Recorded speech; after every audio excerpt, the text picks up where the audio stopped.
Hola, muy buenas tardes. Vamos a dar inicio a la segunda sesión de retroalimentación de lo que es la materia de psicología criminal y vamos a hablar sobre el tema de psicología aplicada en el campo de criminológico. ¿Alcanzan a ver la proyección de las diapositivas? Sí, ¿Sí? Ok. Bueno, vamos a hablar sobre lo que es la psicopatología aplicada en lo que es el campo de la criminología. ¿Alguien de ustedes me podría decir qué entienden por psicopatología?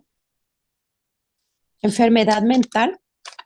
¿Enfermedad mental? ¿Sí? Como un patrón psicológico que se repite. Patrón psicológico, pues no tanto como un patrón, sino la existencia de lo que puede existir con lo que es la parte de alguna patología de trastorno de tipo mental aplicada a lo que es la parte de alguna, algo patológico, vaya, en lo que es la criminalidad. Patos. Viene del griego de patología, de enfermedad, pato, pate. ¿Sí, no? Exactamente, Psique, psico, mente. Enfermedad de la mente. exactamente, es una enfermedad de la mente. Bueno, vamos a ver. Cuando hablamos de lo que es la psicopatología, más que nada, lo vamos a ver desde un punto de vista criminológico. ¿Por qué? Porque no nos olvidemos que esta materia es de psicología criminal. Y si lo vemos de la perspectiva de lo que es la psicología criminal, lo que es la psicopatología, más que nada, lo vamos a ver como una disciplina que más que nada va a analizar lo que son las motivaciones que tiene un individuo para poder cometer un hecho delictivo y sus particularidades de qué tipo de enfermedad de características mental puede tener. ¿Por qué? Porque dentro de lo que es la parte de la psicopatología criminal, pues podemos estudiar más que nada lo que es la relación existente entre lo que es un crimen y lo que es un trastorno de tipo psicológico. ¿Por qué?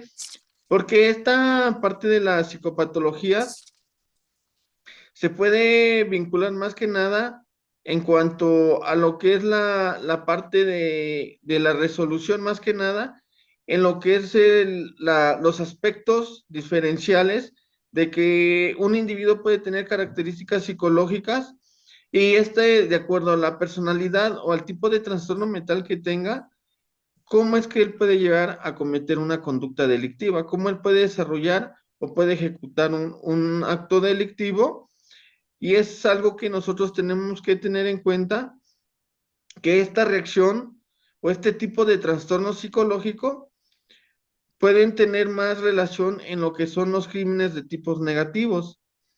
¿Por qué crímenes de tipos negativos? Porque se pueden considerar como crímenes que se encuentran o se realizan a través de algún tipo de trastorno de tipo mental que conlleve a cometer una conducta delictiva, pero que él no esté consciente realmente de lo que está pasando. Podemos tener en cuenta lo que dentro de ellos, que en estas psicopatologías lo podemos llevar como ejemplo lo que es un enfermo con tipo de alguna esquizofrenia, vaya, que ellos pueden cometer una conducta negativa. ¿Por qué? Porque ellos están actuando de una forma inconsciente, todo lo van a hacer a través de ese trastorno de personalidad que tienen, que ellos no se encuentran cabales en lo que es la parte del análisis, del razonamiento, de la conciencia del individuo, y este puede llegar a cometer un tipo bueno, vaya, comete un acto delictivo, como lo marca el Código Penal, y este pues se va a encontrar o se va a tipificar con una parte, si lo llevamos al derecho penal, lo vamos a tipificar como personas inimputables. ¿Por qué? Porque son personas que no se pueden juzgar por el tipo de personalidad, el tipo de trastorno que tienen, ya que Ujú. son personas que no tienen conciencia al momento de cometer el hecho delictivo. Son personas que no razonan, no piensan las consecuencias, ya que se deriva de un patrón o un tipo de trastorno derivado de una psicopatología. ¿Por qué? Porque ya es algo que tienen, que van a desencadenar y pueden desarrollar en el proceso del desarrollo Ujú. humano que ellos vayan teniendo. ¿Sale?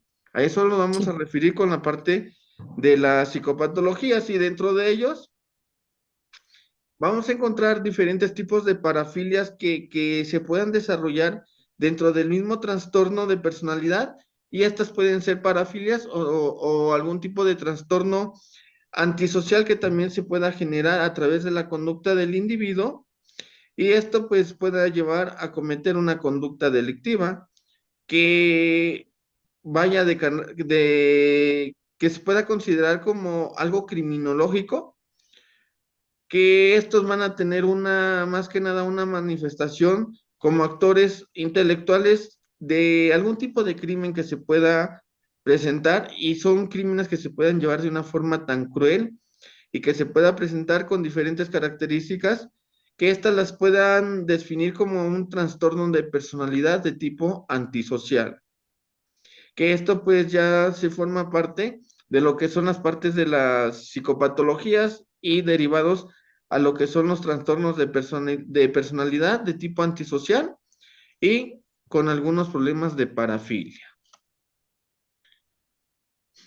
Ahora bien, la parte de la psicopatología criminal lo vamos a ver de acuerdo a las conductas delictivas y de acuerdo a los trastornos psicológicos que pueda tener un individuo. Pero dentro de estos podemos encontrar ciertas clasificaciones de trastornos que se puedan llevar o se puedan tener dentro de este tipo de problemas psicológicos dentro de un individuo y estos los podemos clasificar de la siguiente forma. Dentro de ellos podemos encontrar lo que es el trastorno por déficit de atención hiperactiva. Aquí vamos a encontrar un patrón muy importante. ¿Por qué? Porque cuando hablamos de los patrones, hablamos de los trastornos de déficit de atención, pues vamos a ver que dentro de estas características de este tipo de trastorno, vamos a detectar más que nada la parte de la persistencia de lo que es la hiperactividad y lo que es la impulsibilidad. La parte de la impulsividad es algo que se va a encontrar con frecuencia y que pueda llevar a cometer algo de tipo o de carácter grave, que este al observar pueda verse como un sujeto con un nivel de desarrollo similar a lo que es la parte de la hiperactividad. Dentro de estos trastornos que vamos a encontrar signos que pueden ser más que nada de una forma mínima o nulos cuando la persona se encuentra sometida en una situación de un estricto control, vaya, y que esta relación con su aspecto personal de una u otra situación pueda desencadenar más que nada grandes intereses o estímulos dentro de estos mismos. Y estos estímulos, estos intereses que se vayan tornando, vamos a encontrar que la sintomatología que tienden a producir estos individuos con más frecuencia se van a tornar cuando se encuentran situados en grupos o se encuentran en un grupo de sociedad y estos pueden desarrollar estas características que más que nada la vamos a encontrar de lo que es una forma de mantener una parte de atención que les va a costar a esas personas tener esa concentración, esa atención al momento de tener alguna interacción entre personas, entre individuos, y al momento de tener esa parte, de no encontrar esa parte, pues van a tener más que nada la dificultad de no seguir, no escuchar algún tipo de instrucción que se les pueda dar, y esto más que nada puede evitar o pueden mostrar más que nada poco interés, vaya, en lo que son las nuevas tareas que se les vayan desarrollando o las nuevas encomiendas que se les vaya dando. Y estos pues van a tener una forma de cómo distraerse muy fácil. ¿Por qué? Porque son características de lo que es la déficit de atención, que les cuesta mucho trabajo poder poner atención, mantener la atención, que estos más que nada van a tener una dificultad también en poder coordinar las tareas que puedan desarrollar o tareas que se les pueda tener que puedan proyectar en su vida cotidiana, vaya. Y estas características, en lo que es la parte de la hiperactividad y la impulsividad, se van a mostrar más que nada con lo que es la hipercinencia, en lo que son situaciones, vaya, que tengan una dificultad para formar lo que es una, una relación como un juego, como poder convivir, como poder aplicar una dinámica con estos individuos, y bien, dentro de esto mismo van a generar una habla excesiva en donde las vamos a ver muy hiperactivos y muy difíciles de poderlos controlar para poderlos callar, que estos van a responder más que nada una forma de cómo poder terminar una pregunta o interrumpir una respuesta.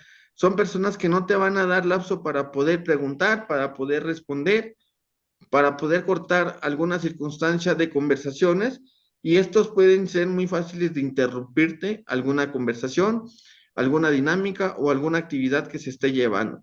Este tipo de trastorno de déficit de atención y la parte de la hiperactividad, pues tiene características más que nada en lo que es la parte de asociar más que nada este tipo de trastorno con lo que es la baja tolerancia, en lo que es la frustración, que también es algo que se puede asociar a estas características. Las habilidades emocionales también se relacionan con este trastorno. Lo que son las partes de lo que es la baja autoestima, que es algo que se va a encontrar en lo que es la parte del déficit de atención y lo que es la hiperactividad, que eso lo vamos a encontrar también como una parte de que les va a costar este, la parte, lo que es la disforia, que es otra característica que vamos a contar acompañado de lo que es la insistencia, que la insistencia excesiva es lo que ellos tienden a desarrollar más fácilmente para poder satisfacer sus deseos. ¿Por qué? Porque ese déficit de atención es algo que ellos les atrae para poder ser el centro de atención, cómo poder llamar la atención, cómo poder ser parte de la atención de ese entorno social.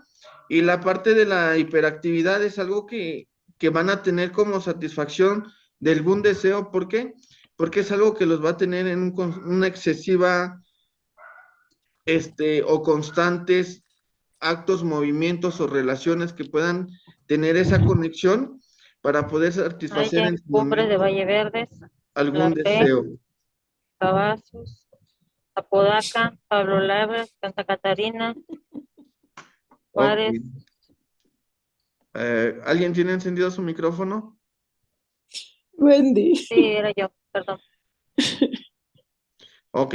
Seguimos entonces. Dentro de eso, pues también vamos a encontrar lo que es el trastorno de personalidad antisocial. Cuando hablamos de los patrones antisociales, pues aquí vamos a ver lo que es un patrón, que esto generalmente se va a ver de una forma como desprecio, lo vamos a ver como un desprecio y violación a los derechos de los demás, que esto va a comenzar con un síntoma de trastorno de comportamiento, y esto lo vamos a encontrar antes de los 15 años. Y vamos a tener una continuidad a lo que es la edad adulta. ¿Por qué? Porque cuando hablamos de los trastornos de personalidad antisocial, más que nada, vamos a ver que este tipo de características o rasgos característicos de este tipo de personas con estos rasgos, vamos a verlos o se ven como una parte de fracaso reiterativo para lo que es la parte de la adaptación a las normas sociales o bien a las normas legales, que esta parte lo vamos a ver como una deshonestidad con lo que es la interacción de el obtener un beneficio o placer personal, o bien algún tipo de impulsividad o incapacidad para planificar el futuro. Lo que es la parte de lo antisocial es algo que vamos a encontrar y vamos a tener siempre en la clasificación de los tipos de delincuentes que se lleguen a tener o a estudiar. ¿Por qué? Porque este trastorno de tipo de personalidad antisocial es comúnmente encontrarlos en cualquier tipo de imputados, cualquier tipo de, de delincuentes que ya hayan sido procesados, que ya hayan sido sentenciados, y todas estas conductas de tipo antisocial se van a encontrar. ¿Por qué? Porque son características que van a presentar la parte o la mayoría de los delincuentes. ¿Por qué? Porque el momento de ellos tener esa adaptación, inadaptación, perdón, de normas que puedan regular sus conductas, estos pueden obtener un beneficio. ¿Por qué? Porque la parte de la impulsividad que ellos van a presentar, la parte de la irritabilidad, la parte de la agresividad que se pueda manifestar a través de agresiones que pueden ser de tipo físicas, verbales, y de una forma repetitiva, van a manifestar lo que es la parte de una irresponsabilidad, que esa irresponsabilidad va a tener la parte de un ausentismo de remordimiento. ¿Por qué? Porque esa parte o ese patrón de antisocialidad que van a presentar son características que no cuentan con esa parte del remordimiento al momento de cometer algún tipo de conducta, al cometer algún tipo de manifestaciones de tipo de desorden mental, y esto pues va a tener más que nada, va a ser una condicionante, vaya, que esto puede ser como una parte de cómo desglosar más que nada lo que es las características que puedan presentar este tipo de personas. La parte antisocial que presentan estos tipos de individuos, más que nada, van a condicionar las que son los diferentes puntos variables que se pueden presentar en lo que es la parte de lo que es el desorden del síndrome de lo que es la antisocialidad. ¿Por qué?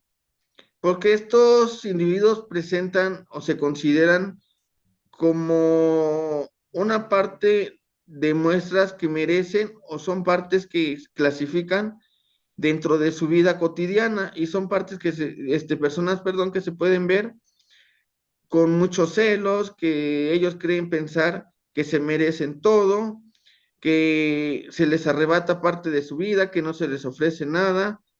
Van a ser personas que van a tener mucha ira, mucha envidia, Resentimiento. y la parte de lo que es de lo que es la envidia puede conllevar a utilizar cualquier tipo de lo que es la arritmia, que esta parte incluso llegan a cometer delitos, llegan a cometer hechos delictivos. ¿Por qué? Por las condicionantes o detonantes que ellos van presentando.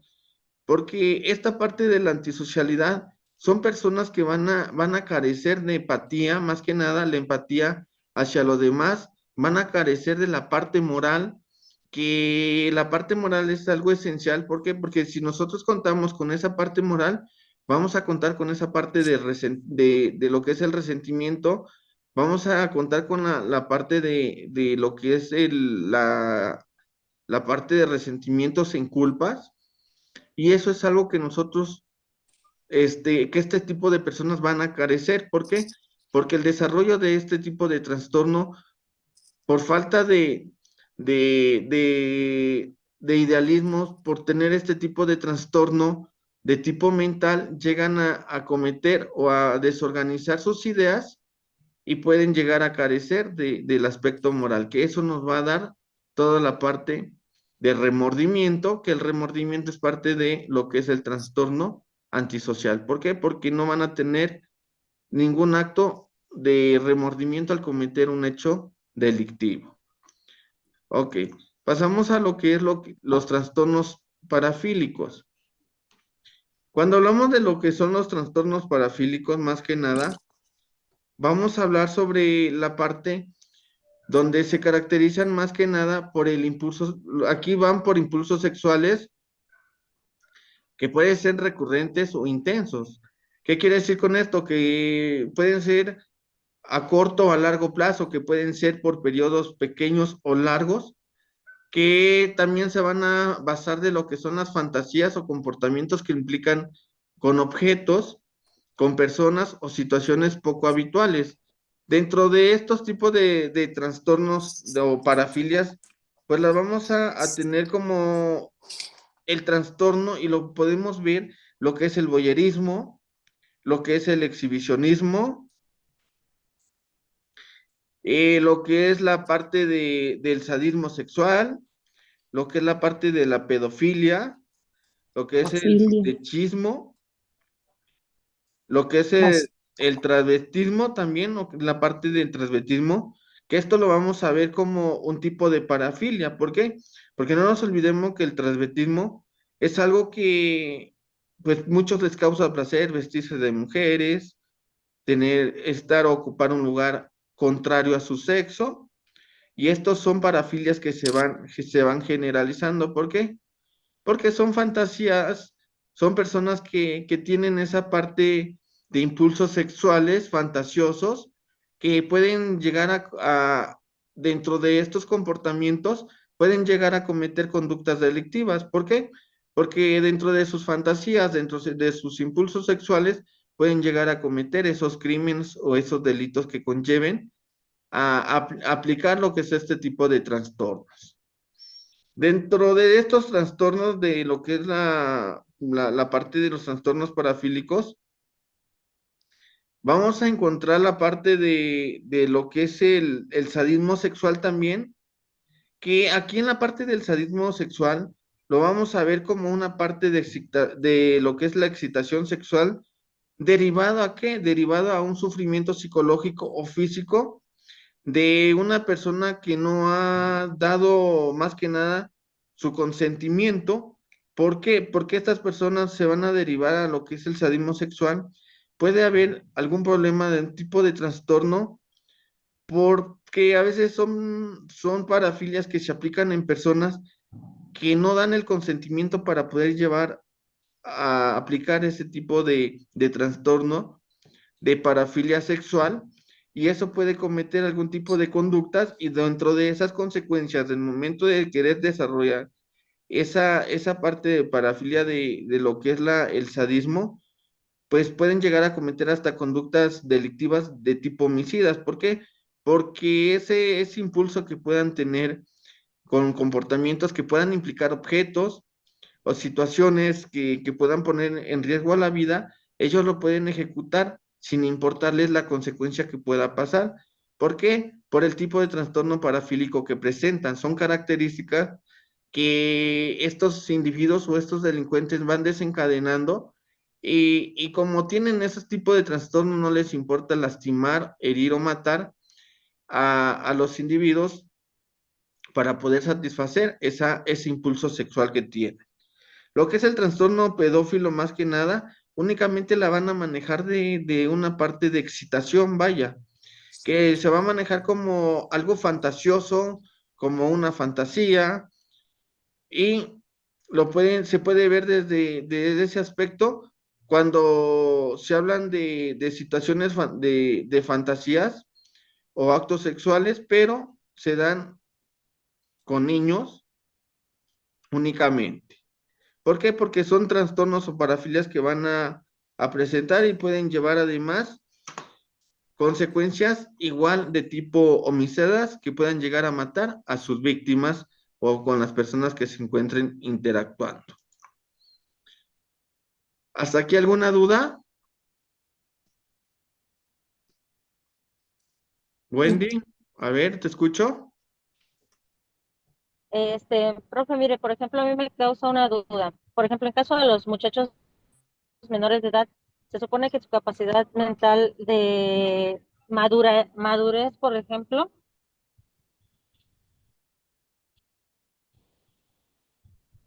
eh, llega hasta una cierta edad. Por ejemplo, los psicólogos, por ejemplo, un trastorno de límite de personalidad y cosas así, porque todavía está en una fase de maduración. Si en caso llega a ser un acto delictivo, violación XY, lo que estaba comentando, ¿qué tan grado es de que lleguen a decir que sí, que es por su edad, o que simplemente lo pasan a dejar en segundo plano? No sea malita, mire, se está acordando mucho la señal. ¿Puede repetir su pregunta? Porque se corta, no se escucha bien. A ver, ya me son carretera.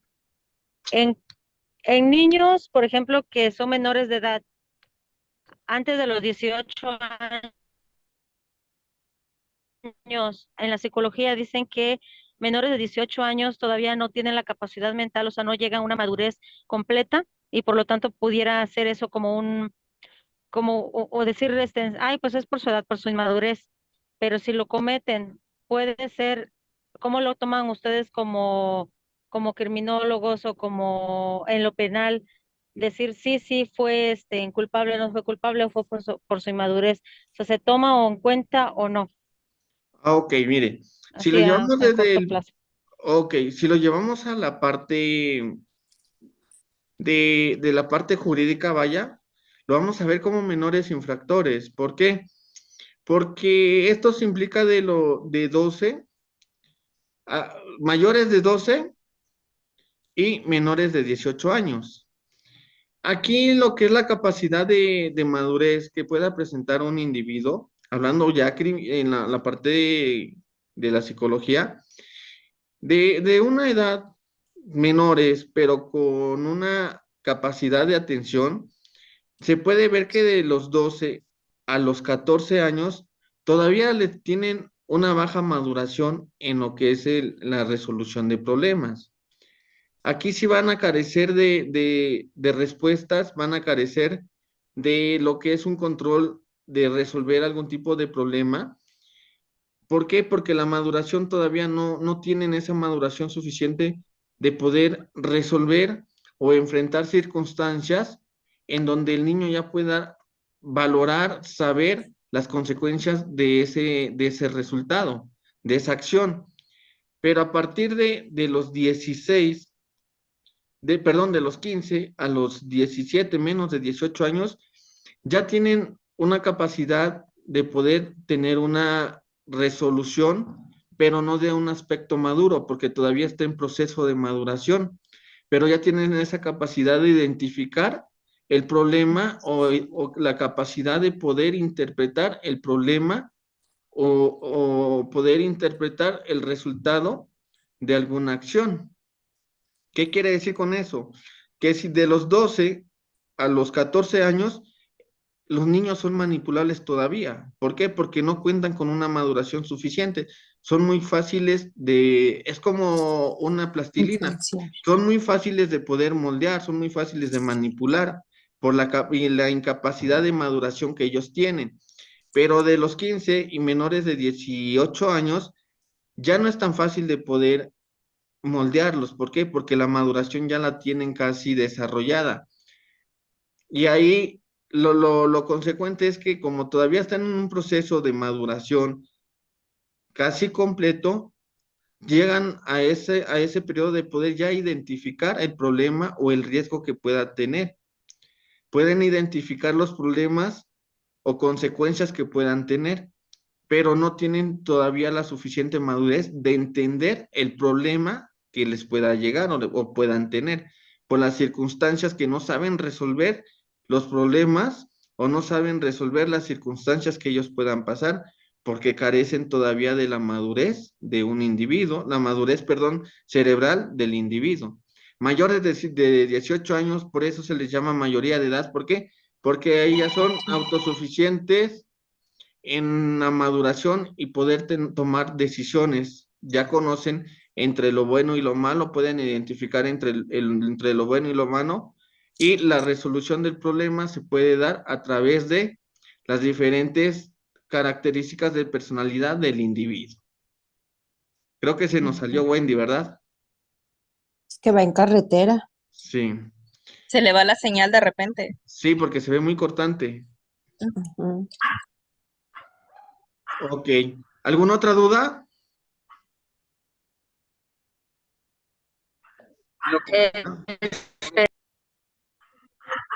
Bueno, ya Por se eso, volvió a conectar. Wendy, ¿sí nos ya, escuchas? ya un poco.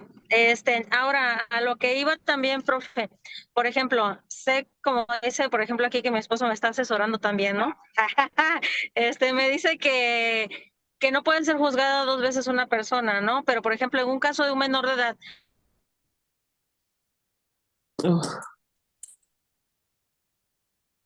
yo quiero saber el chisme Ok, ella nos dice que no pueden ser juzgados dos dos veces a los veces. por la 17 misma. años cometió homicidio. O sea, cuando la familia no se dio cuenta de investigar. A O ver, si sea, nos sé que no se repites, puede, se es que puede nadie, juzgar dos veces, por decir así. sí se pueden juzgar las veces que sean, pero no por el mismo Ya a delito. los Mono 18 delito. años, ok, por ejemplo, pero a los 17 salgo, cometió homicidio, a los 18 salgo, y luego la familia no está de acuerdo porque haya salido al año que maté a X persona.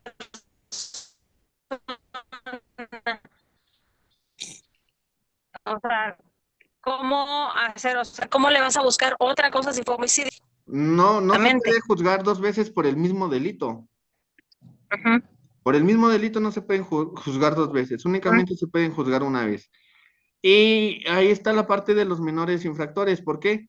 Porque de 12, mayores de 12, menores de 18 años, únicamente son de 12 a 14 es tratamiento psicológico, únicamente que es lo que se les puede dar, y de 15 y menores de 18 ya es un encerramiento, ya es como prácticamente ya es una prisión, pero aquí es prisión, pero con tratamiento psicológico para hacer la reinserción social, y como son menores todavía tienen la capacidad de poder manejarlo psicológicamente al menor, y poder, ahora sí, poder corregir esa parte de la criminalidad que él pueda presentar, poder tener esa rehabilitación y hacer una reinserción social para que ya no vuelva a reincidir a cualquier tipo de delito. Menores de 15 a menores de 18, sí ya pueden tener una pena, pero esa pena lo van a pagar bajo circunstancias y tratamientos psicológicos. Pero una vez cumpliendo la mayoría de edad, ya quedan libres, y posteriormente ya no se pueden juzgar con la mayoría de edad por el mismo delito, al menos que vuelvan a reincidir con otro tipo de delito para poderlos volver a juzgar, pero por el mismo ya no, porque el mismo código no lo permite, la misma constitución tampoco lo permite, y es algo que no se puede dar. Y en los niños de 12 a 14 años no pueden tener una privación de su libertad, vaya, que es el encerramiento para un tratamiento psicológico, sino que ese tratamiento psicológico lo pueden llevar dentro de su domicilio. Ya dentro del domicilio les van a brindar el apoyo psicológico, o bien los tienen que trasladar a un centro psiquiátrico para que les puedan dar el apoyo psicológico que ellos necesitan para poder hacer la reinserción social, y volver a integrarlos a una sociedad para que ya no vuelvan a reincidir dentro del delito. ¿Alguna otra duda? ¿Le quedó claro? Sí, sí me quedó claro. ¿Sí? Ok. Sí, gracias. ¿Alguien más? ¿Alguna otra duda? ¿Se nos termina ya el tiempo? Lisbeth, No, Graciela, ninguna, magister, gracias. Ernesto, No, profe, ninguna. No, profe, todo bien, gracias. ¿todo bien? Ok. Bueno, entonces la dejamos hasta acá. Si no hay alguna otra duda, ya nada más me queda un minuto, nada más agradecerles por su tiempo, y espero verlos en otra ocasión en otra materia. Muchas gracias, buenas tardes, bonito fin de semana. Cuídense, hasta Igualmente, luego. gracias. Gracias, profe, Cuídese. Hasta igualmente. luego. Bye. Esos 5 minutos. Gracias. Sí. Gracias. Bye.